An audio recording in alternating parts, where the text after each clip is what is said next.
তুমি মহিলা, তুমি জানো না তোমার স্বামী আজকে 12 বছর বিদেশে, একটা একটা টাকা, একটা একটা রিয়াল জমাইবার জন্য তাকে কি পরিমাণ ঘাম জড়াইতেছে। এমন কষ্টের জমানো বিদেশের টাকা বেচারা বুকে বাইন্দা বাড়িতে পাঠাইছে।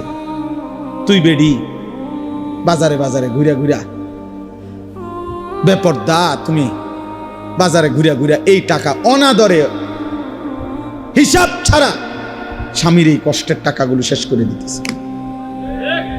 আহা, হাই মহিলা, কি করলা? নিজের আখেরাতটাও বরবাদ করলা, স্বামীর এই কষ্টের টাকাটাও নষ্ট করে দিল। মাল এটার দাম হইতো না 30 টাকা। হেবুডির একটা আইস দিছে, আইস দিয়ে কইছে আপা যে কোনো কারো কাছে 450 টাকা বেশি। সবার দ্বারা দাম কইয়া কি আর লাভ আসেনি? ইতান সবারই কইয়া কি আর বুঝবো নি? আমনে যেহেতু বুঝের মানুষ, আমনে 50 টাকা ছাড়, 400 টাকা এই আফার লেগে চার দাম হইলো 5 টাকা, আপনারে ধরাই দিছে 350 টাকা।